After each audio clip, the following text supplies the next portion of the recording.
ప్రజలే దేవుని సంఘం, ఏర్పరచబడిన వారే యేసుక్రీస్తు దేహం. దేవుని ప్రజలే దేవుని సంఘం, ఏర్పరచబడిన వారే యేసుక్రీస్తు దేహం. సువార్త సేవ జరిగించే జత పనివారం, సాతానును ఓడించే దేవుని సైన్యం. సువార్త సేవ జరిగించే జత పనివారం, సాతానును ఓడించే దేవుని సైన్యం. స్త్రీ అని లేదు, పురుషుడని లేదు, దాసుడని లేదు, స్వతంత్రుడని లేదు. స్త్రీ అని లేదు, పురుషుడని లేదు, దాసుడని లేదు, స్వతంత్రుడని లేదు. క్రీస్తేసునందు మనమంతా ఒక్కటై మనవారి క్షేమముకై పోరాడుదాం. క్రీస్తు యేసునందు మనమంతా ఒక్కటై మనవారి క్షేమముకై పోరాడుదాం. దేవుని ప్రజలే దేవుని సంఘం, ఏర్పరచబడిన వారే యేసుక్రీస్తు దేహం. దేవుని ప్రజలే దేవుని సంఘం, ఏర్పరచబడిన వారే యేసుక్రీస్తు దేహం.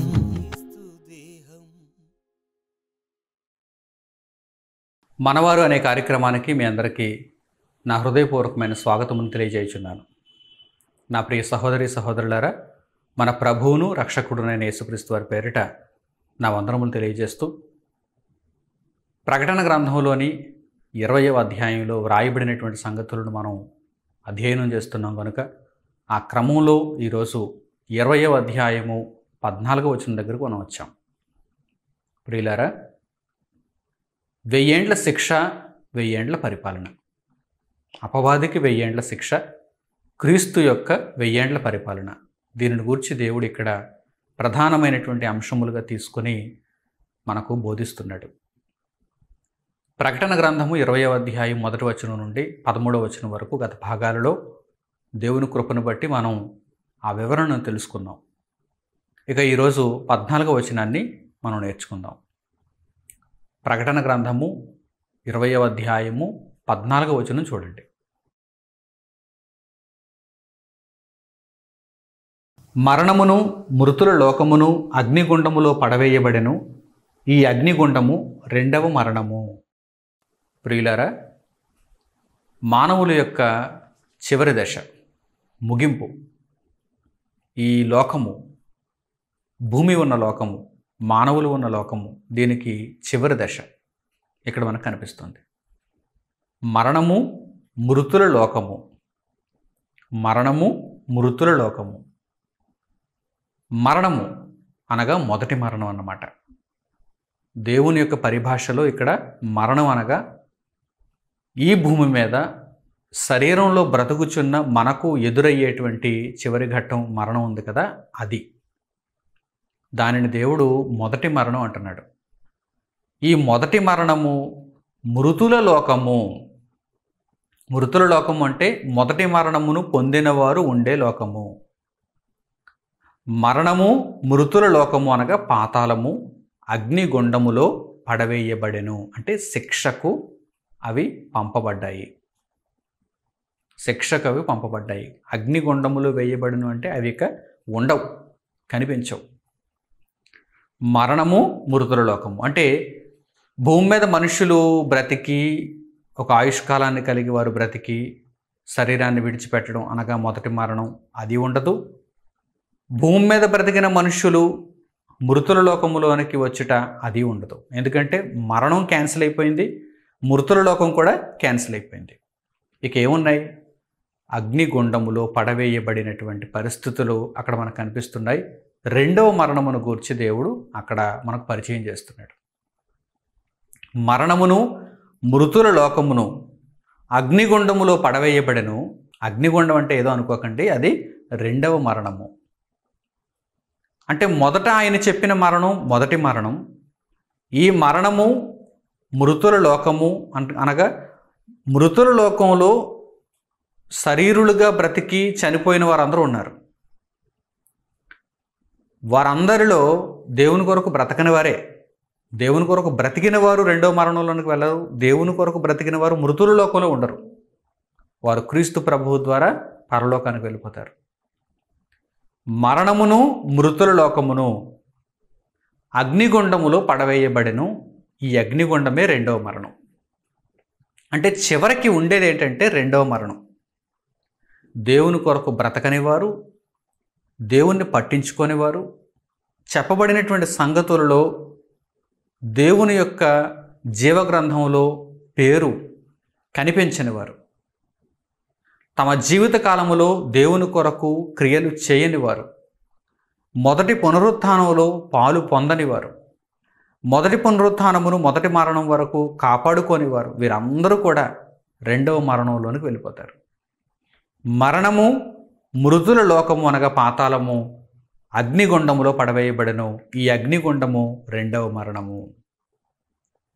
రెండవ మరణము సెకండ్ డెత్, పర్మనెంట్ డెత్. అంటే శాశ్వతంగా ఈ రెండవ మరణంలో శిక్ష ఉంటుంది. మొదటి మరణము మృతుల లోకము ఇప్పుడున్నాయి, ఇప్పుడు మనం బ్రతికే ఉన్నాగా ఇప్పుడున్నాయి.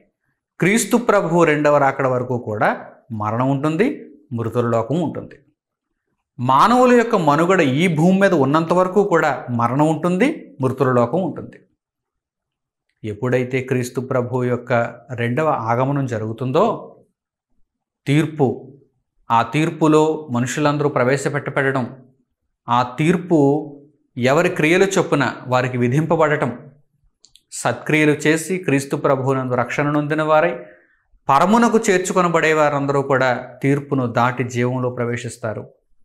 ఎవరైతే క్రీస్తు ప్రభువులో రక్షణ నొందకుండా పాపములను కలిగి ఈ జీవిత కాలంలో ఉండిపోతారో వారంతా కూడా రెండవ మరణంలో వెళ్ళిపోతారు, రెండవ మరణానికి ఆహుతైపోతారు. కనుక ఆ సంగతులను దేవుడు ఇక్కడ ప్రస్తావిస్తున్నాడు. ప్రియులారా, రెండవ మరణానికి వెళ్లకుండా ఉండాలంటే రెండవ మరణాన్ని గూర్చిన కొన్ని సంగతులు మీకు తెలియాలి. మరణము మృతుల లోకము, ఈ మరణమును అనగా మొదటి మరణమును అందరూ ఎదుర్కోవాలి. క్రీస్తు ప్రభువు కూడా మొదటి మరణమును ఎదుర్కొన్నారు. మనం అందరం కూడా మొదటి మరణమును ఎదుర్కోవాలి. మొదటి మరణము మృతుల లోకము ఎప్పుడైతే క్రీస్తు ప్రభువు రెండవ రాకడ జరుగుతుందో అప్పటితో అవి ముగింపబడతాయి. ముగింపబడటం అంటే అవి రెండవ మరణంలో పడవేయబడతాయి. అవి ఇక కనిపించవు. ఇక మనుషులు బ్రతికే లేనప్పుడు మరణమే ఉంటుంది. మనుషులు బ్రతుకు లేకుండా మరణం లేకుండా ఉన్నప్పుడు మృతుల లోకం యొక్క అవసరత ఏముంది? మృతుల లోకం యొక్క అవసరత ఏముంది? కనుక ఇవి ఏవీ ఉండకుండా వీటన్నిటినీ దేవుడు రెండవ మరణంలోని పంపించేస్తున్నాడు, రెండవ మరణంలో పడవేస్తున్నాడు. ఈ రెండవ మరణంలో అగ్నిగుండముతో ఆ రెండవ మరణం పోల్చబడింది. అంటే శిక్ష, వేదనకరమైన శిక్ష. దానిని మనకు అర్థమయ్యేలా చెప్పడానికి అగ్నిగుండం అన్నాడు ఆయన. అగ్ని అంటే ఈ భూమి మీద ఉన్న అగ్నిలాగే ఉంటుందా అని అనుకోకండి. శరీరానికి, ఈ భూమి మీద శరీరంలో ఉన్న మనకు అగ్ని ఏ విధంగా హాని తలపెడుతుందో, ఏ విధంగా శిక్షకు గురి చేస్తుందో, ఏ విధంగా నొప్పిని కలిగిస్తుందో, ఏ విధంగా బూడిద చేసేస్తుందో దీనిని మనం అర్థం చేసుకుంటే అట్టి భయంకరమైనటువంటి శిక్ష ఇది ఒక రూపకాలంకారం, ఇది ఒక పోలిక. అగ్నిగుండం అనగానే ఇది ఒక పోలిక. అంతటి భయంకరమైనటువంటి శిక్ష రెండవ మరణమున విధింపబడుతుంది. రెండవ మరణం అనగానే మొదటి మరణం వలె, శరీరానికి సంభవిస్తున్న మొదటి మరణం వలె మరణిస్తే నిశ్చేష్టంగా అయిపోవటం, తర్వాత పాతిపెట్టేయడం ఇలా జరగదు. రెండవ మరణం ఎలా ఉంటుందంటే నిత్యకాలము ఉంటుంది. అంటే ఆత్మకు చావు లేదు గనక దేవుని కొరకు బ్రతకని ఆత్మలన్నీ, పాపాత్ములైన ఆత్మలందరూ కూడా రెండవ మరణమున నిత్యకాలము శిక్ష అనుభవిస్తారు. ఇది చాలా ప్రమాదకరమైనటువంటి పరిస్థితి. అసలు ప్రమాదకరమైనటువంటి లోకం అది, ప్రమాదకరమైనటువంటి భవిష్యత్ అది. కనుక ప్రియులారా, అందులోనికి అస్సలు వెళ్ళకూడదు. ఎలాగైనా సరే, అందుకే పౌలు గారు అంటారు, ఏ విధము చేతనైనను నేను పరలోకాన్ని సంపాదించుకోవాలంటారు. ఏ విధము చేతనైనను. అప్పుడప్పుడు మనకు లోకంలో ఏదైనా అత్యవసరంగా సాధించాలి అనుకున్నప్పుడు ఇది నాకు లైఫ్ అండ్ డెత్ సమస్య అంటూ ఉంటారు చూడండి. Life and death. ఈ ఉద్యోగం నాకు లైఫ్ అండ్ డెత్, ఖచ్చితంగా నేను ఈ ఉద్యోగాన్ని సాధించి తీరాల్సిందే. ఈ పరీక్ష నాకు లైఫ్ అండ్ డెత్. ఈ కళాశాలలో, ఈ విశ్వవిద్యాలయంలో ప్రవేశం నాకు లైఫ్ అండ్ డెత్. ఈ వ్యాపారంలో లాభం సంపాదించడం నాకు లైఫ్ అండ్ డెత్ అనుకుంటూ ఉంటారు చూడండి. అలా మాట్లాడుతూ ఉంటారు చూడండి. వారికి తెలియక చిన్నగా ఆలోచిస్తున్నారు కనుక లైఫ్ అండ్ డెత్ సమస్య అనుకుంటున్నారు. అసలైన లైఫ్ అండ్ డెత్ ఏంటో చెప్పమంటారా? పరలోకాన్ని పొందలేకపోతే అది డెత్, పరలోకాన్ని పొందితే అది లైఫ్. కనుక దేవుని కొరకు బ్రతకాలి. దేవుని కొరకు బ్రతికే విషయంలో మనం ఎలా తీర్మానించుకోవాలంటే లైఫ్ అండ్ డెత్ సమస్య. లైఫ్ అండ్ డెత్ సమస్య. చావా లేక జీవమా, మరణమా జీవమా, లైఫ్ అండ్ డెత్ సమస్య. కనుక చాలా జాగరూకతతో ఉండి, మెలకువగా ఉండి, సంసిద్ధతతో ఉండి, అపవాదితో యుద్ధం చేస్తూ, పోరాడుతూ, ఎట్టి విషయాలలోనూ మనం తప్పిపోకుండా ఏ విధముగానైనా సరే ఆ జీవమును క్రీస్తు ప్రభువు ద్వారా మనం సంపాదించుకోవాలి. అందుకే దేవుడు ముందుగా ఈ విషయాలను తెలియజేస్తున్నాడు. రెండో మరణం ఉంది, జాగ్రత్త.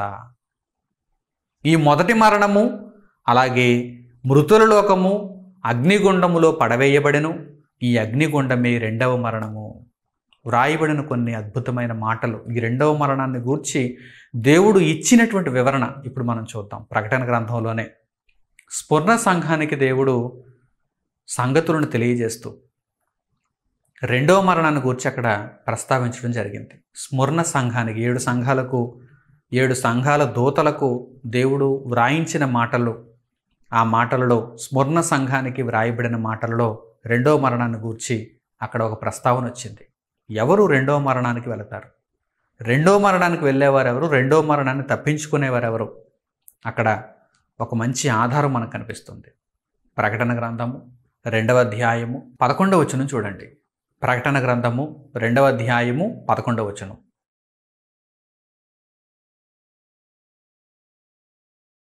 సంఘములతో ఆత్మ చెప్పుచున్న మాట చెవిగలవాడు వినుగాక. జయించువాడు రెండవ మరణము వలన ఏ హానియు చెందడు. చెవిగల ప్రతి ఒక్కరూ వినండి. అదేంటంటే, ఆ విషయం ఏంటంటే, జయించువాడు రెండవ మరణము వలన ఏ హానియు చెందడు. ఎవరు జయించేవారు? దేనిని జయించాలి? లోకమును జయించాలి. లోకమనగా ఏమిటి?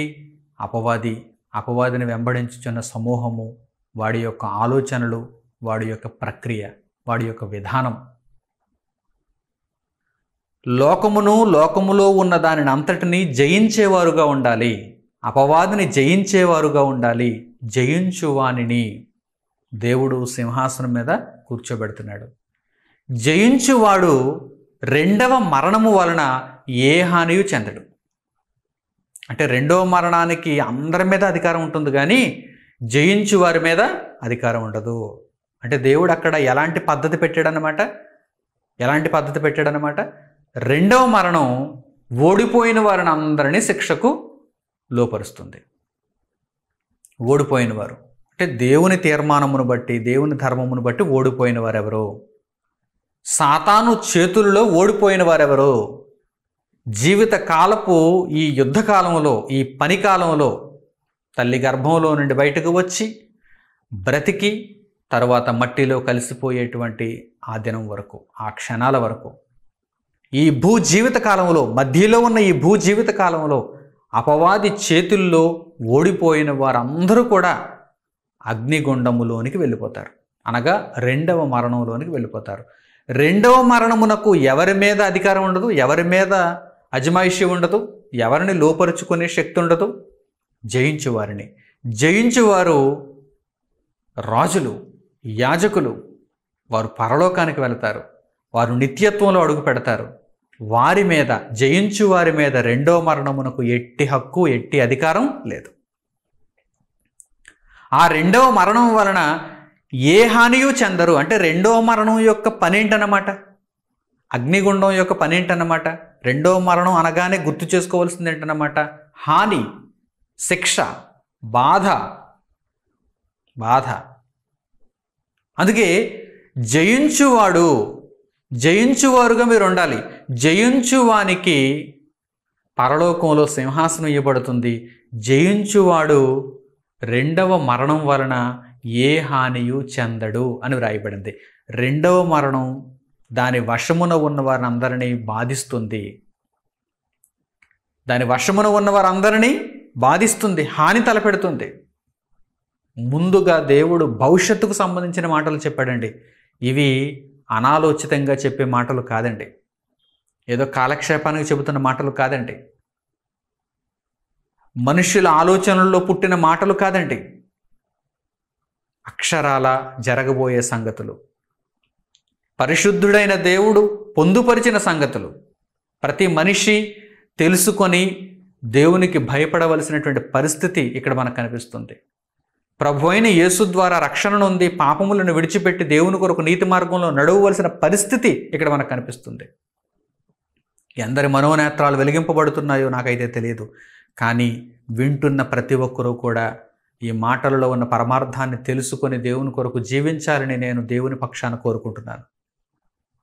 చెవి గలవాడు వినుగాక అంటే ఏదో పైపైన వినడం కాదు. నా మాటలు మీ చెవిని పడుతున్నాయి అలా వినడం కాదు. మీరు విన్న మాటల ప్రకారం ప్రవర్తించే మనసుతో మీరు వినాలి. సంఘములతో ఆత్మ చెప్పుచున్న మాట చెవిగలవాడు వినుగాక. జయించువాడు రెండో మరణం వలన ఏ హానియు చెందడు. అంటే రెండో మరణానికి ఉన్నటువంటి ప్రత్యేకమైన లక్షణం హాని కలిగించడం. దాని వశమున ఉన్న వారందరూ కూడా చాలా బాధింపబడతారు, నిత్యకాలం బాధింపబడతారు. కనుక ఎవరు ఆ బాధలోనికి వెళ్ళిపోతారంటే ఓడిపోయిన వారు. ఎవరిని ఆ రెండవ మరణం వశపరుచుకోలేదు, ఎవరిని ఆ రెండవ మరణం హాని తలపెట్టకుండా విడిచిపెట్టేస్తుందంటే జయించువారు పరలోకానికి వెళ్ళిపోతారు. ఇప్పుడు చెప్పండి, దేవుని కొరకు జీవించడం, దేవుని మాటల ప్రకారం బ్రతుకుతూ అపవాదిని ఓడించడం, జయించడం ఎంత ముఖ్యమైన విషయమో ఇప్పుడు చెప్పండి. ప్రియులారా, మీరు జయించువారుగా ఉండాలి. మరలా దేవుడు రెండో మరణం అనేటువంటి మాట ఎక్కడ ప్రయోగించాడో మనం చూడగలిగితే ప్రకటన గ్రంథము 20వ అధ్యాయము 6వ వచనం చూడండి. అంటే మునుపు మనం చెప్పుకున్నటువంటి భాగాలలో ఈ ప్రస్తావన వచ్చింది. మరలా ఒకసారి జ్ఞాపకం చేసుకుందాం. ప్రకటన గ్రంథము 20వ అధ్యాయము 6వ వచనం చూడండి.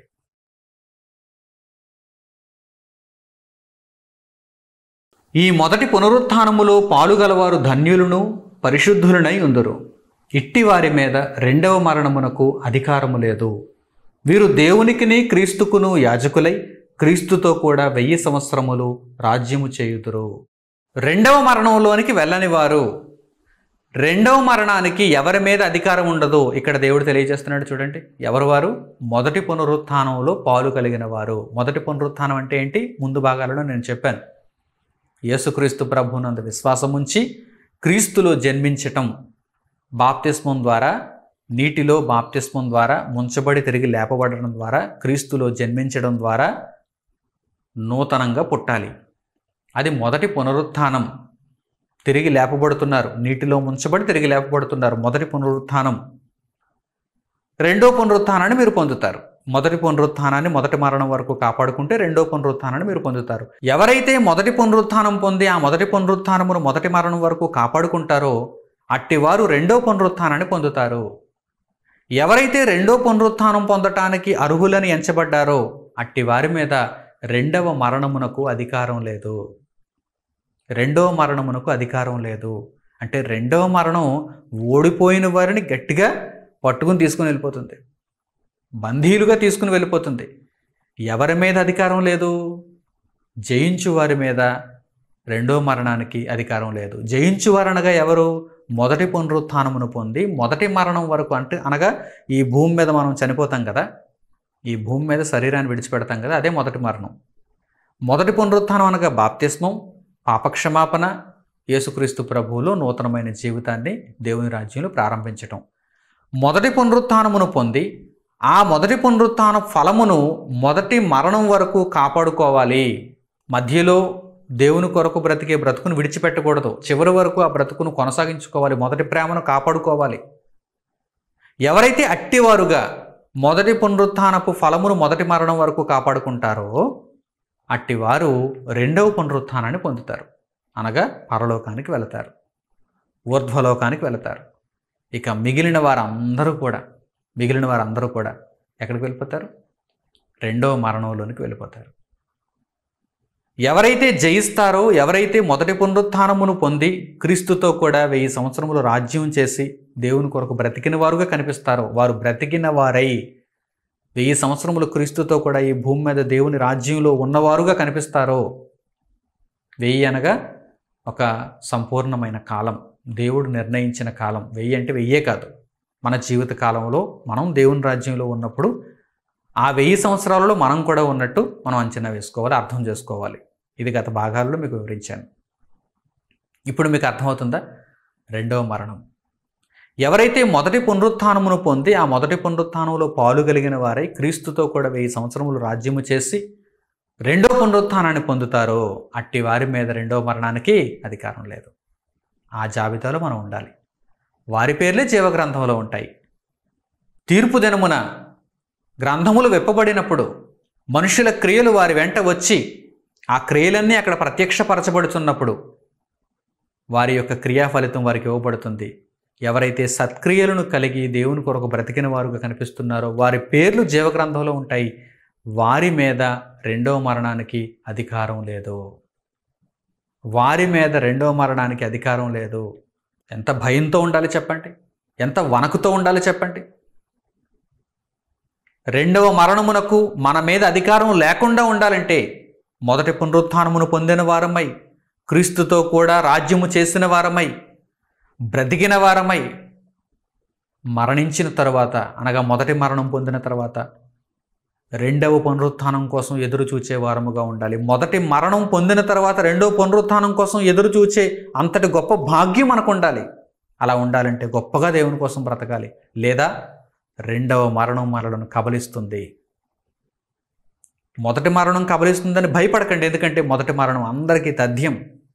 మొదటి మరణం అందరికీ సంభవిస్తుంది. ప్రభు అయిన యేసుక్రీస్తు కూడా మొదటి మరణం ద్వారానే వెళ్ళారు. కానీ రెండవ మరణం మనకు సంభవించకూడదు. ఎట్టి పరిస్థితుల్లోనూ రెండవ మరణానికి మన మీద అధికారం లేకుండా ఉండటానికి మనం ఏం చేయాలి? ఇంకా ఎలాంటి విషయాలలో మనం సరిదిద్దబడాలి? ఇంకా దేవుని కొరకు ఎలా బ్రతకాలి? ఇంకా దేవునిని ఎలా మెప్పించాలి? వాక్యానుసారమైన జీవితాన్ని పరిపూర్ణంగా మనలో కనుపరుచుకోవటానికి మనం ఇంకా చేసుకోవలసినటువంటి సర్దుబాట్లు ఏంటి? ఏ విధముగానైనా సరే పరుగు పందెంలో బహుమానం తీసుకోవాల్సిందే. బహుమతి పొందేటట్టుగా పరిగెత్తాల్సిందే.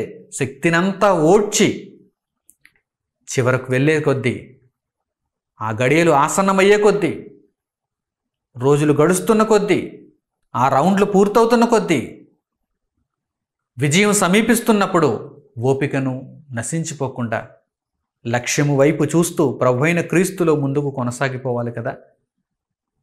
అలాంటి వారి మీద రెండవ మరణానికి అధికారం లేదు.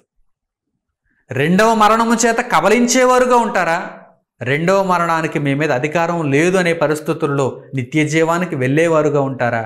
మిమ్మల్ని మీరే ప్రశ్నించుకొని మంచి నిర్ణయాలతో దేవుని కొరకు బ్రతకాలని దేవుడు ఈ వాక్య భాగం ద్వారా తెలియజేస్తున్నాడు.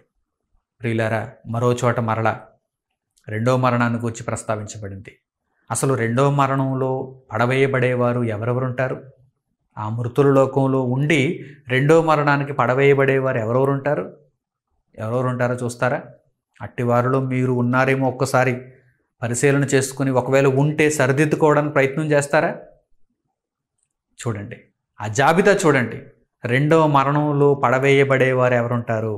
దేవుని కొరకు బ్రతకని వారిలో ఎవరెవరుంటారు?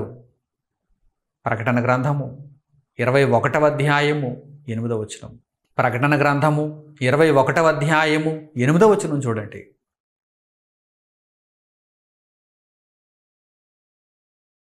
పిరికివారును, అవిశ్వాసులను, అసహ్యులను, నరహంతకులను, వ్యభిచారులను, మాంత్రికులను, విగ్రహారాధకులను, అబద్ధికులందరూ అగ్ని గంధకములతో మండుగుండములో పాలు పొందుదురు. ఇది రెండవ మరణము. ఎలాంటి వారు ఉన్నారో చూసారా? ఎందుకు పనికిరాని వారు అన్నమాట. పిరికి వారితో ప్రారంభించాడు అక్కడ.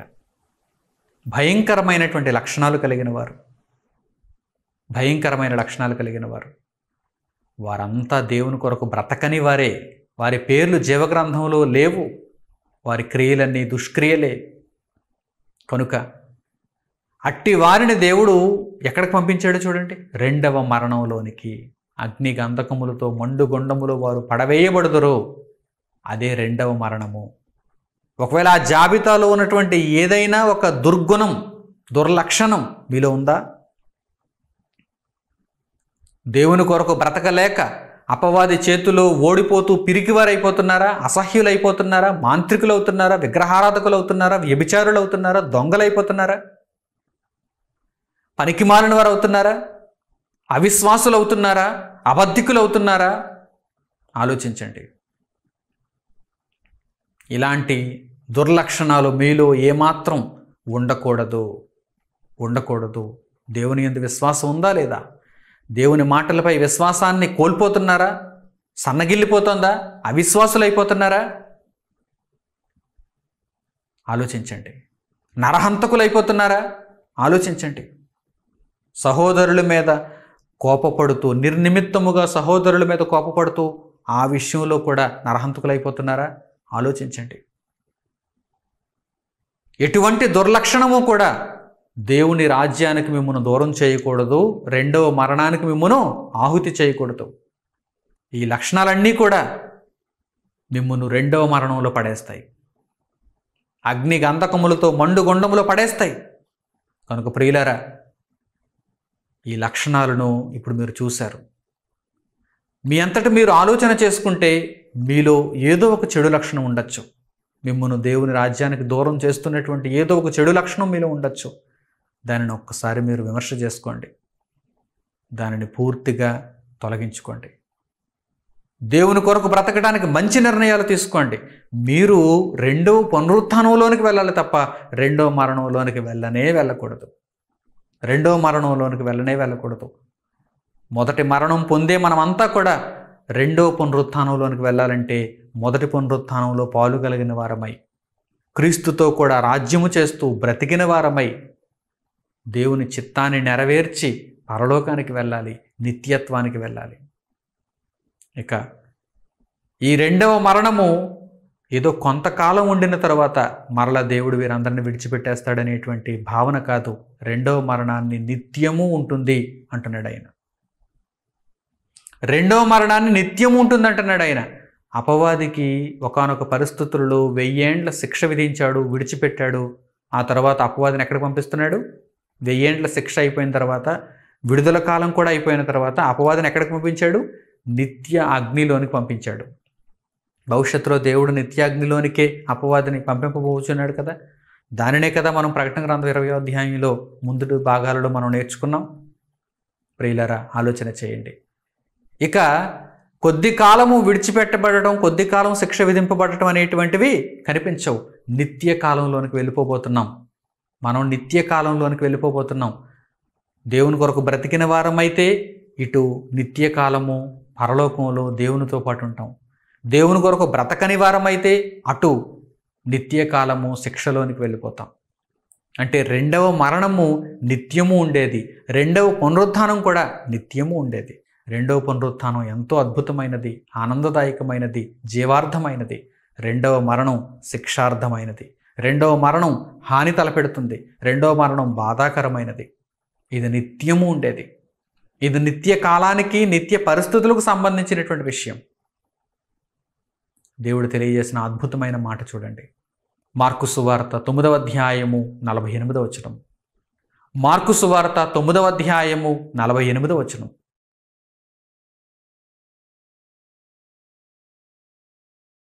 నరకమున వారి పురుగు చావదు, అగ్ని ఆరదు.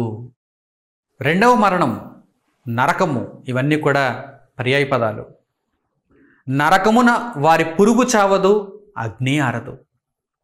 ఒకవైపు ఆత్మ చావదు, ఆత్మకు చావు లేదు. మరోవైపు అగ్ని కూడా ఆరిపోదు. అంటే శిక్ష నిత్యకాలము ఉంటుంది. అప్పుడప్పుడు భూమి మీద భయంకరమైనటువంటి నేరాలు చేసిన వారికి యావజ్జీవ కఠిన కారాగార శిక్ష విధిస్తూ ఉంటారు. అంటే యావజ్జీవము అంటే బ్రతికినంత కాలం అని అర్థం. బ్రతికినంత కాలం. దేవుడు కూడా యావజ్జీవ కఠిన కారాగార శిక్ష విధిస్తున్నాడు. మరి నేను అక్కడ బ్రతికినంత కాలం దేవుడు నాకు శిక్ష విధిస్తే చనిపోయిన తర్వాత శిక్ష ఉండదా అంటే నీకు చావే లేదు అక్కడ. అది ఇంకా భయంకరమైనటువంటి విషయం కదా. చావును కోరుకుంటారు కానీ చావు దొరకదు. ఆత్మకు చావు ఉంటే బాగుండు అనుకుంటారు, ఎందుకంటే శిక్ష అంత భయంకరమైనది. అప్పుడప్పుడు భూమి మీద కూడా పోలీసులు పెడుతున్నటువంటి ఆ టార్చర్కు, ఆ ఇంట్రాగేషన్లో పోలీసులు పెడుతున్నటువంటి టార్చర్ భరించలేక నేరస్తులు వారికి వారే ఆత్మహత్యలు చేసేసుకుంటూ ఉంటారు.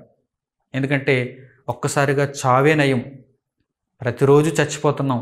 ఈ ఇంట్రాగేషన్లో, ఈ సెల్లో వారు కొట్టే దెబ్బలకు, వారు పెట్టేటువంటి హింసకు ప్రతిరోజు చచ్చిపోతున్నాం. ఒకరోజు చచ్చిపోతే అది చాలా ఆనందంగా ఉంటుందని వారికి వారే ఆత్మహత్యలు చేసుకుంటున్నటువంటి సందర్భాలు మనకు కనిపిస్తూ ఉంటాయి. ఎందుకు ఆత్మహత్య చేసేసుకుంటున్నారు? టార్చర్ భరించలేక, ఆ శిక్ష వేదన భరించలేక. ప్రియులారా, దేవుని కొరకు బ్రతకకపోతే, ఈ భూమి మీద దేవుని కొరకు బ్రతకకపోతే, దేవుడిచ్చినటువంటి చక్కని బ్రతుకు కాలంలో దేవుని మాటలను పెడచెవిన పెట్టి మన ఇష్టాన్ని మనం నెరవేర్చుకుంటే దీనికి భారీ మూల్యాన్ని చెల్లించాల్సి వస్తుంది. భారీ మూల్యం అంటే అది ఎంత గొప్పదో తెలుసా? ఎంత భయంకరమైనదో తెలుసా? నిత్యకాలపు శిక్ష.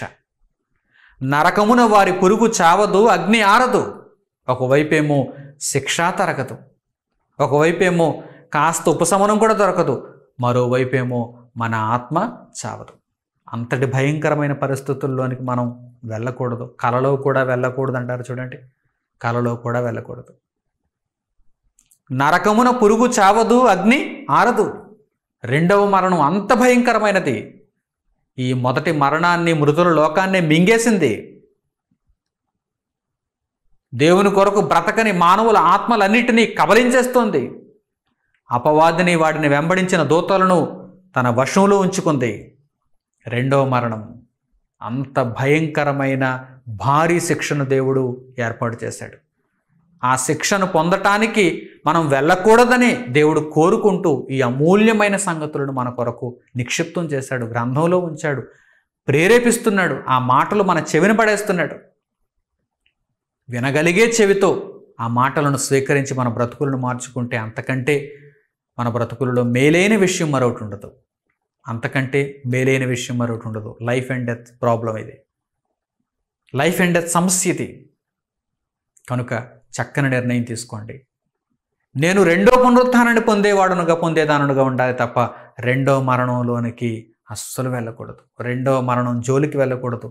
నేను జయించుదానుగా ఉండాలి అని మీలో ప్రతి ఒక్కరూ ఒక మంచి తీర్మానం తీసుకోవాలి. జయించు వారికి పరలోకం, జయించు వారి మీద రెండో మరణానికి అధికారం లేదు. కనుక ప్రియులారా, దేవుని కొరకు బ్రతుకుతూ, దేవుని వాక్యమును మీలో ప్రతిఫలింప చేసుకుంటూ, నేడే రక్షణ దినం, ఇదిగో ఇదే మిక్కిలి అనుకూలమైన సమయం.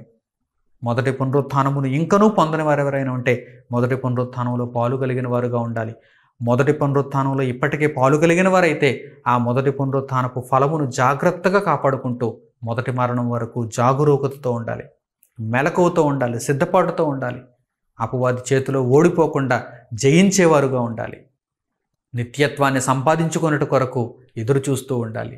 ప్రభువునందు సంతోషిస్తూ ఉండాలి. ప్రభువు వాక్యమును నెరవేర్చుకుంటూ ఉండాలి. అంత గొప్ప ధన్యత కలిగిన జీవితాన్ని మీరంతా కలిగి ఉంటారని హృదయపూర్వకంగా కోరుకుంటూ దేవుని మాటలను ఇంతటితో ముగిస్తున్నాను. మన తండ్రి అయిన దేవునికి ప్రార్థనలు ఏకీభవించండి. పరిశుద్ధుడును ప్రేమామయుడునైన మా కన్న తండ్రి, మీరు దయచేస్తున్న ఈ అద్భుతమైన జ్ఞానము కొరకు మా హృదయపూర్వకమైన కృతజ్ఞతాస్తుతులు మీకు చెల్లిస్తున్నాము. మా జీవిత కాలంలో ప్రతి క్షణం మమ్మను కాపాడుతున్నారు. విలువైన యోగ్యమైన మాటల చేత మమ్మను హెచ్చరిస్తున్నారు.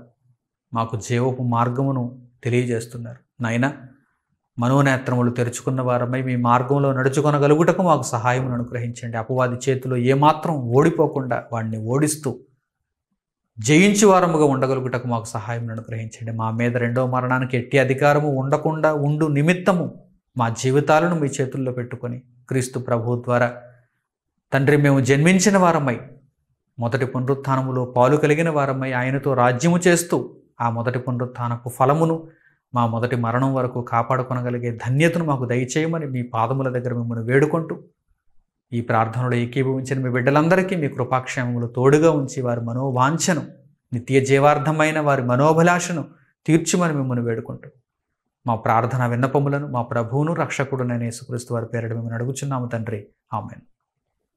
మన తండ్రి అయిన దేవుని ప్రేమ, మన రక్షకుడైన యేసుక్రీస్తు వారి కృప, మన ఆదరణకర్త అయిన పరిశుద్ధాత్మని అన్యోన్య సహవాసము మనందరికీ సదాకాలం తోడే నడిపించును గాక. ఆమేన్. అందరికి వందనములు. సెలవు.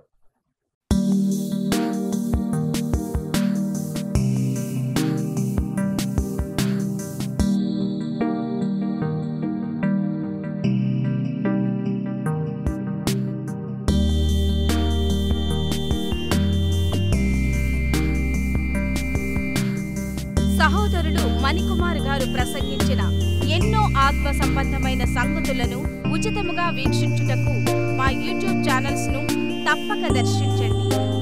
మా సమాచారమును ఎప్పటికప్పుడు తెలుసుకుని ఆత్మీయాభివృద్ధి నొందవలనంటే మా యూట్యూబ్ ఛానల్స్ ను సబ్స్క్రైబ్ చేసుకోండి. సత్వర నోటిఫికేషన్ల కొరకు సబ్స్క్రైబ్ బటన్ ప్రక్కనే ఉన్న బెల్ సింబల్ ను క్లిక్ చేయండి.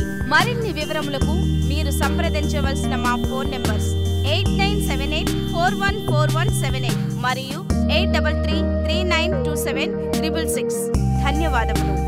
ఈ కార్యక్రమమును అనేక మందికి పరిచయం చేయగలరని ఆశిస్తున్నాము. ప్రభువైన యేసుక్రీస్తు పేరిట మీకు శుభములు.